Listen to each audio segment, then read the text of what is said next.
Lamb. Worthy is the Lamb. Worthy is the Lamb. Worthy is the Lamb. Worthy is the Lamb.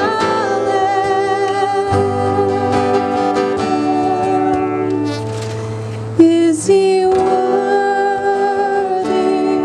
Is he worthy of all blessing and honor and glory? Is he worthy of this?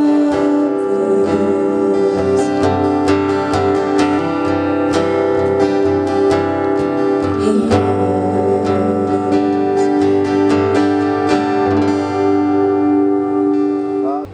John says, I looked, and behold, in the midst of the throne and of the four living creatures, in the midst of the elders, stood a lamb as it had been slain. Wait a minute. That's a contradiction. You said the lamb was slain, but you said the lamb was standing. Slain lambs don't stand.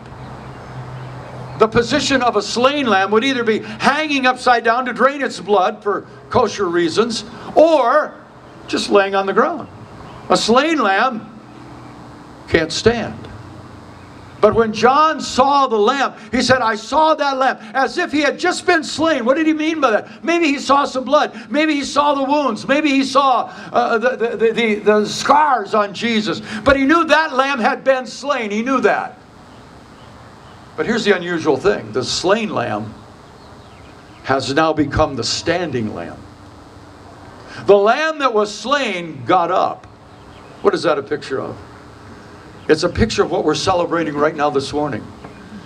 The standing lamb is the resurrected lamb. The slain lamb is the crucified lamb.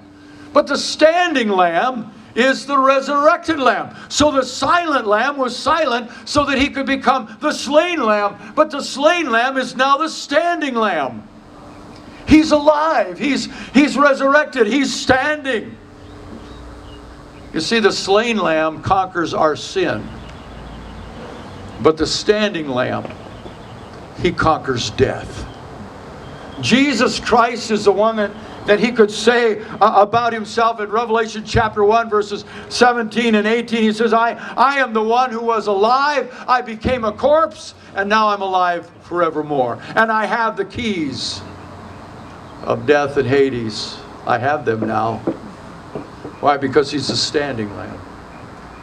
The slain lamb has become the standing lamb. Revelation 2:8, he's the first and the last, the one who was dead and came to life. Romans 1:4 says he's declared to be the Son of God with power according to the Spirit of holiness by the resurrection of Jesus Christ from the dead.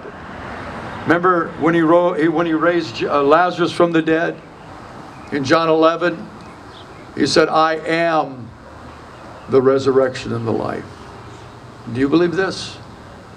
I am the resurrection and the life. The standing lamb conquers death. In Acts chapter 2 it says, it was not possible that death could keep a hold of him. We gather here today at an unusual hour to commemorate something that happened early in the morning. It happened without any human witness. And that was the slain lamb stood up. The slain lamb became the standing lamb. And that standing lamb has conquered death. And so we no longer need to fear death. As a matter of fact, the Bible says in 1 Corinthians 15 that the last enemy to be destroyed is death. Why? Because the lamb is not only a slain lamb, but the lamb is a standing lamb. And I want to tell you today that the resurrection of Jesus is the beginning of our resurrection. Because he has been raised from the dead, we too will be raised from the dead in the future. But you can have a resurrection in your life now. Right now, something can come alive in you that was dead. And we call that being born again.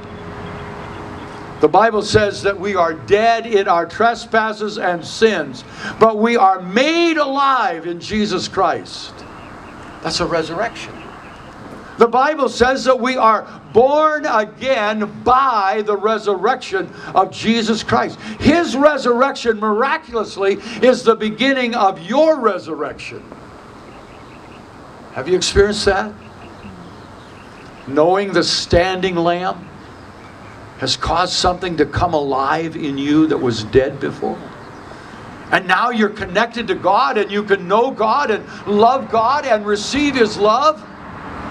All because of the standing Lamb. So the silent lamb became the slain lamb, and the slain lamb becomes the standing lamb. But the standing lamb is